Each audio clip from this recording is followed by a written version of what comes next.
Welcome to MB formation আৰু আমি আছো আমাৰ প্ৰজেক্ট টুইন নেষ্টৰ। এতিয়া টুইন নেষ্টৰ বাজেট হৈছে 47 লাখ আৰু আমি ইয়াত কৰিছোঁ এ ক্লাছ কনষ্ট্ৰাকশ্যন। এতিয়া এই চব কৈ মই আপোনালোকৰ সময়টো ৱেষ্ট নকৰোঁ। আজি আমি ডিছকাছ কৰিম চিল বেণ্ড। এই চিল বেণ্ডডালৰ কাম কি, এডাল দিয়াৰ ফলত কি সঁচাকৈ ঘৰত ক্ৰেক নাহে নেকি, এডালে কি ক্ৰেক প্ৰিভেণ্ট কৰে নেকি? এতিয়া চব ক্ৰেক অহাৰ মূল ফেক্টৰটো কি? ক্ৰেক অহাৰ মূল ফেক্টৰটো হৈছে আমাৰ লোডৰ আনইভেন ডিষ্ট্ৰিবিউশ্যন। তাৰ ফলত আমাৰ ঘৰত ক্ৰেক আহে। এতিয়া তাৰ কি হ'ব পাৰে মই কৈছোঁ শুনক। যদি এই বিমখিনি যে দেখিছে, এই বিমখিনি যদি আপোনালোকে এডিকুৱেট ষ্ট্ৰাকচাৰৰ মতে ডিজাইন নকৰে তেতিয়া ক্ৰেক আহিব পাৰে। বেণ্ডিঙৰ ফলত একচুৱেলি ক্ৰেকবোৰ আহে। আৰু কিহৰ কাৰণে আহে, যদি ইয়াত বোলে ধৰি লওক ডিষ্টেঞ্চ আছিলে 18 ফুট, মই বিম দি দিলোঁ 12 ইঞ্চি বিম আৰু ৰড ইউজ কৰি দিলোঁ 12 mm আৰু 16 mm, 20 mm ৰডত হাতেই নিদিলোঁ, তেতিয়া কি হ'ব, আমাৰ বেণ্ডিং মুভমেণ্টটো ক্ৰিয়েট হ'ব বিমটোত। আৰু সেই বিমটোৱে বেণ্ডিং মুভমেণ্টটো ক'ত এৰি দিব, ৱালখনত এৰি দিব।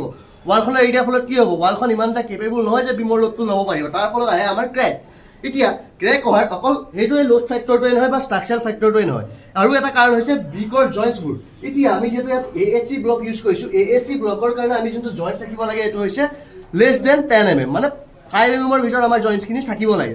এতিয়া এই জইণ্টছখিনি আমি যিহেতু 5 mm দিছোঁ, 5 mm দিয়াৰ ফলতো আকৌ ক্ৰেক আহিব পাৰে। কিয় কাৰণে, যদি প্লাষ্টাৰৰ যদি ৰেচিঅ'টো যদি আমি যদি ভালকৈ নিমিলালোঁ বা প্লাষ্টাৰৰ থিকনেছটো যদি বঢ়াই দিলোঁ তেতিয়াও ক্ৰেক আহিব পাৰে। সেই বহুতখিনি ফেক্টৰৰ ওপৰত ডিপেণ্ড কৰি ক্ৰেকবোৰ আহে। চিল বেণ্ডৰ একচুৱেলি কাম কি, চিল বেণ্ডে কি ক্ৰেক প্ৰতিৰোধ কৰেনে? হয়, চিল বেণ্ডে ক্ৰেক প্ৰতিৰোধ কৰে। কি ক্ষেত্ৰত কৰে, ক্ৰেকটো অহাত জাষ্ট বাধা দিয়ে। ধৰি লওক মোৰ এইখিনি জেগাত কিবা কাৰণত ক্ৰেক আহিলে, সেই ক্ৰেকটো আহি পেলাই যাতে গোটেই ৱেলখন ডেমেজ কৰি দিব নোৱাৰে তাৰ কাৰণে আমি চিল বেণ্ড দিওঁ। এতিয়া এই দুফুটৰ মূৰে যোনখিনি আপোনালোকে চিল বেণ্ড দেখিছে, ছাপ'জ এইখিনি জেগাত যদি ক্ৰেক আহিলে, এই ক্ৰেকটো ট্ৰেভেল কৰি আহি এই চিল বেণ্ডক ক্ৰছ কৰি আহিব নোৱাৰে। তাৰ ফলত মোৰ এই জেগাটোত ক্ৰেকটো আহিলে ঠিক আছে, কিন্তু এইফালে মোৰ ক্ৰেকটো আৰু নাহে, তেতিয়া জীৱনতো আহিব নোৱাৰে।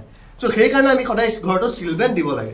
চিল বেণ্ডে ক্ৰেক প্ৰতিৰোধ কৰে যদিও 100% নহয় যে অকল চিল বেণ্ডডাল দিয়াৰ ফলতে আপোনাৰ ঘৰত ক্ৰেক নাহিব। ক্ৰেকৰ কাৰণে গোটেইকেইটা ফেক্টৰত মন ৰাখিবলৈ নাপাহৰিব। Thank U.